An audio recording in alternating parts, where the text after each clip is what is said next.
When entering into the world of self-custody, on the one hand, it is daunting. On the other, it is empowering. If you fuck it up and your funds are gone, that's it. There's literally no one else to blame except for yourself. You could have oversimplified it, or maybe you made it too complicated. As an aside, I know people that have put passphrases onto wallets and they can't remember that they put the passphrase on and they can't get in. Like, that's it. It's gone.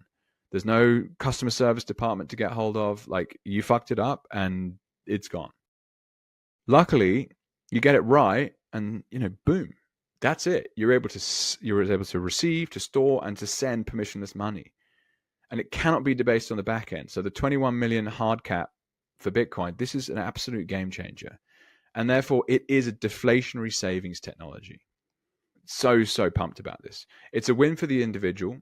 And we now have access to a form of digital property rights never seen in human history before. Now, why bother explaining this? It cannot be overemphasized how important it is that we get this right. Now, the good news is actually not that hard. The better news, by the end of this, you'll be confident of doing it all yourself. All we need to do is follow the process, and I'm going to outline that now. A couple of other points. So why multisig?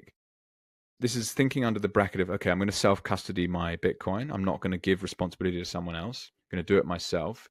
Within the bracket or bucket of self-custody, you've got a single sig wallet or a multisig. And that really is like a signature. You're signing a transaction that is then broadcast on the Bitcoin network. So if you have a single sig set up, it means that with one signature, the money can be sent. The Bitcoin can be sent.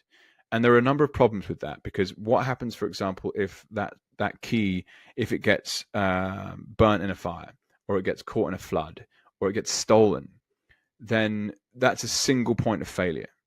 Now, there are nuances to this in that there are the hardware keys themselves, and also then the seed phrase backup. And we'll get to that later. That's another layer of sophistication. With the multisig, the key here is that you can actually better protect yourself from these single point of failures. Another one to point out is the $5 wrench attack. Now, a wrench or a spanner, as I would call it, doesn't cost $5 any longer. It's more like the $25 wrench attack. But if someone came into your house tomorrow with a gun and was like, give me all your Bitcoin, and you had one key and they got the key and they just took it all. But in my view, when you've got a key in different places, it makes the theft of your stuff that much harder.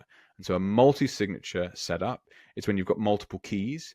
And so you'd have to find all these keys and then know how to use them. And it just makes it incredibly difficult to do.